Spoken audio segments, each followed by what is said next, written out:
Hello, how is everybody? It's very hot here in Virginia today. Actually so hot that it's too hot to go to the pool. So I have two books about ocean animals that I thought we would enjoy reading together since we're about to go to the beach. And it's so hot outside, I just want to be in the water and at the beach. So we'll start with one that is about a variety of ocean animals, and then the next one we'll read is a more specific book about bottlenose dolphins. I think you'll really enjoy both. Okay, An Ocean of Animals by Janine Scott, and this is a nonfiction book. And we know that because it is going to give us true information on the cover. We see a real photograph, and this is about things that are true. An Ocean of Animals by Janine Scott.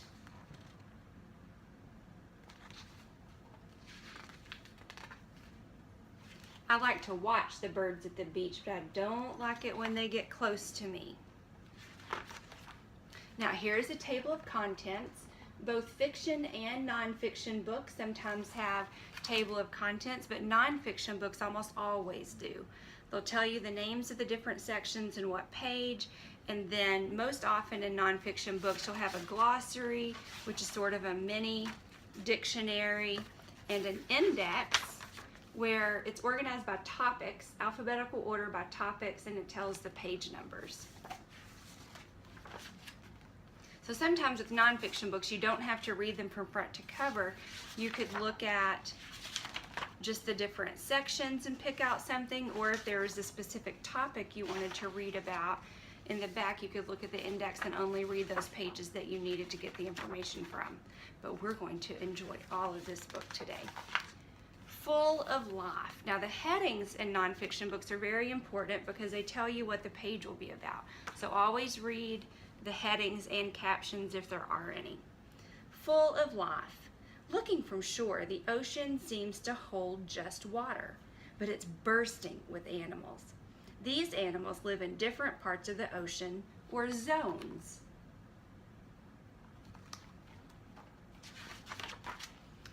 Coastal Zone. The coastal zone is where land meets water. Coastal animals often live in and out of water. Crabs scuttle on the beach. Seabirds fly overhead. Sunlight Zone. The sunlight zone is the top layer of the ocean. Most of the world's fish live in this zone. Small fish munch plants. Sharks eat the small fish. Coral reefs grow in the sunlight zone. Coral reefs grow in the sunlight zone in shallow water. Millions of animals live on each reef. Sea anemones spend their lives clinging to one piece of coral. Oh, and here's a label. Those are important to read too. It's identifying this as a sea anemone.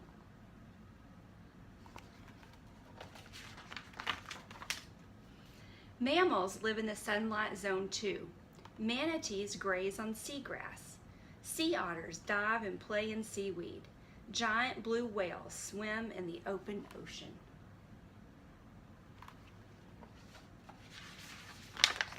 Whew. He looks kind of scary. Ooh. Twilight Zone. I don't think I want to go to the Twilight Zone. The Twilight Zone starts about 660 feet deep. It gets very little sunlight. The dragonfish has lights on its body to lure prey to it.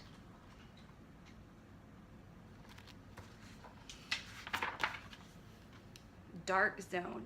The dark zone starts at about 3,300 feet deep. It's very dark and cold.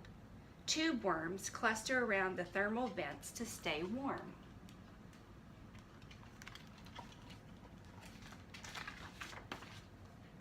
Unknown life.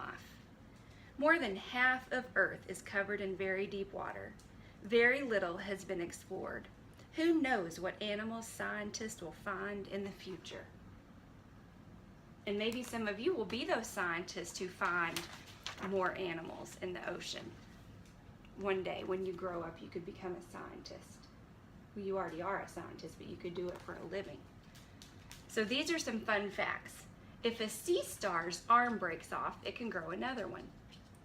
Animals like seals, beluga whales, and walruses live in the cold water near the North and South poles. They have a thick layer of fat called blubber to keep them warm.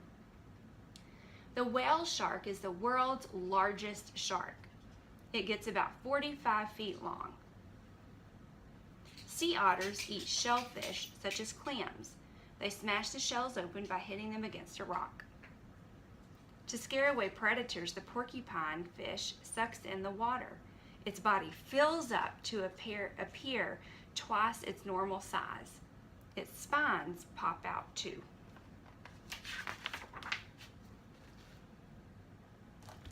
Okay, so there is our book, An Ocean of Animals. That was good. Now let's see what we can learn about bottlenose dolphins. This is bottlenose dolphins up close. What do you already know about dolphins? Just take a minute and think about what you already know and maybe some questions that you have, things that you would like to learn about dolphins. You could pause the video if you want to stop and think for a minute. Now, when we go to the beach, one of my very favorite things to do is early in the morning, get up and sit out on the porch and watch for dolphins in the water. Sometimes they're kind of hard to see, but when you see one, you'll know it. They really come up and you can see their fins, and they're just so pretty to watch. I love to sit and watch for dolphins. And I also like the pelican birds that come down and scoop up the fish in the bills that they have, their little buckets.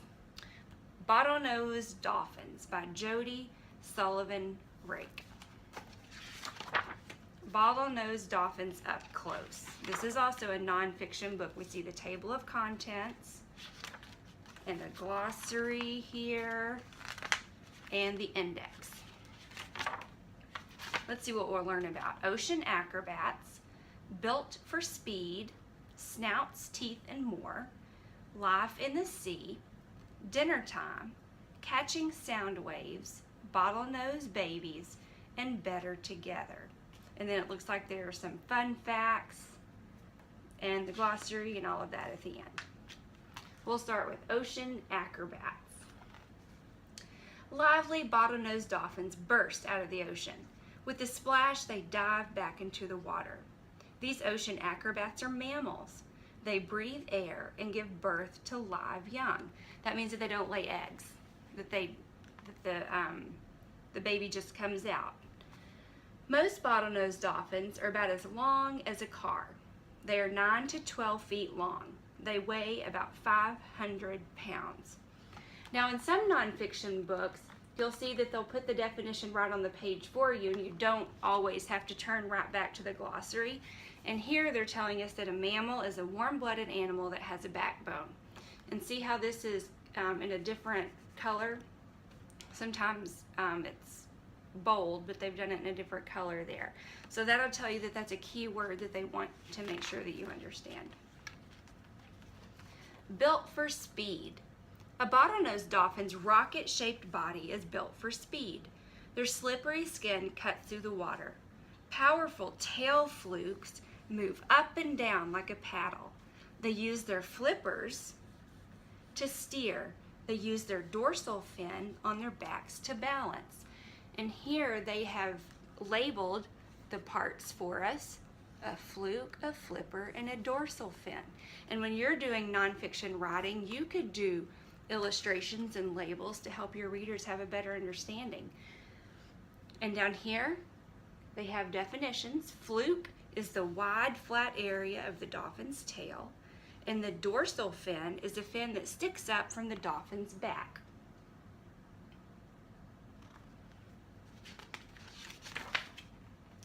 Snouts, teeth, and more. How did these dolphins get their name? Their snouts look like the neck of a bottle. Inside their mouths are almost 100 small, sharp teeth. Their teeth are perfect for catching slippery fish. A blowhole helps the dolphin breathe. It opens at the water's surface. A strong skin flap covers the blowhole underwater. And the definition of a snout is the long front part of a dolphin's head. Sound effects. Dolphins also make sounds with their blowholes. The blowhole makes a sound like a balloon releasing air. A dolphin squeezes the blowhole opening to let out air. The air makes a squealing sound as it comes out, and here's a label pointing to the photograph to show us that that is a blowhole.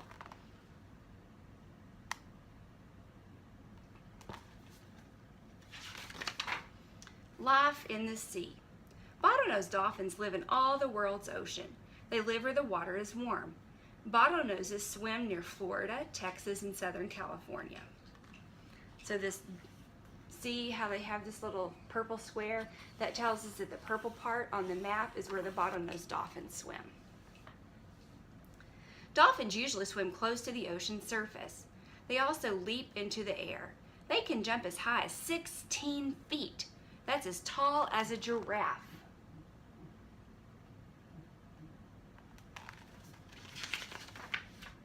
Dinner time. Bottlenose dolphins eat almost any fish they can catch. They hunt in different ways. Sometimes dolphins surround a school of fish. Dolphins may also trap a school of fish near shore, but they can also dive very deep to find prey. Dolphins grab fish with their sharp teeth. They swallow fish whole. Gulp. So they use their teeth to grab, but they don't chew.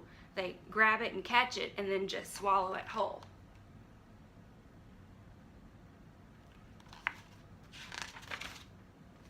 Shades of gray.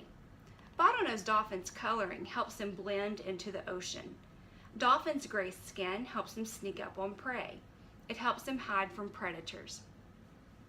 Catching sound waves.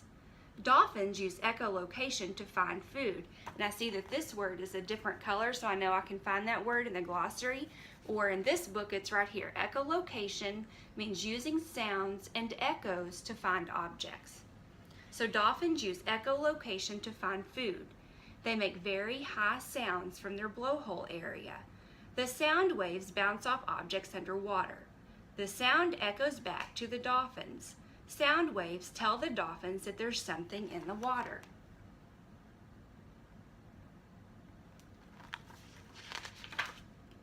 Bottlenose babies.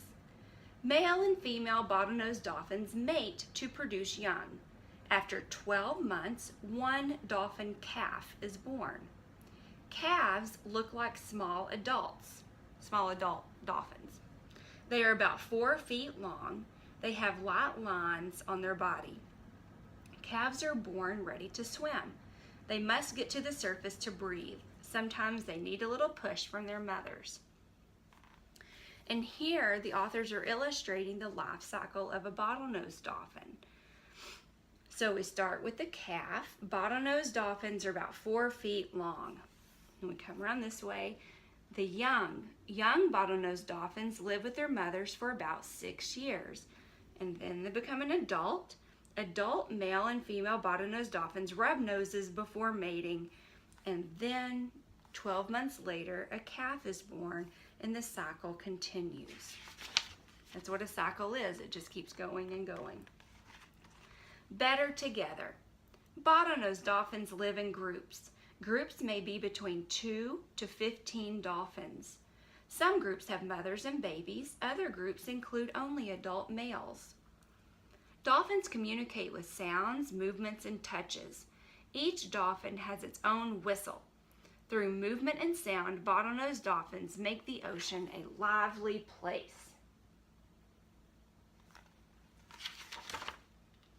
Amazing but true. Some scientists believe bottlenose dolphins use sound to stun prey. Dolphins make loud sounds that seem to make fish stop moving. The stunned fish are easier for dolphins to catch. Bottlenose dolphins and people. People enjoy watching bottlenose dolphins. These dolphins are smart and easy to train. But bottlenose dolphins also face dangers from people. Years ago, dolphins were caught and killed in fishing nets. People polluted ocean waters. Today, laws protect dolphins and make their ocean homes safer.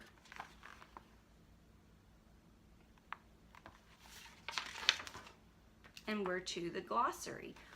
Hope you learned some fun facts about dolphins today. I can't remember exactly how many. I think it was 37 or 42, somewhere between there, how many different species of dolphins there are. So we read a book about bottlenose dolphins. And if you're into dolphins, there are many other species of dolphins, and you could check out books about that. I hope you enjoyed our ocean animal books today, and I'll be back soon with another great read for us. Talk to you later.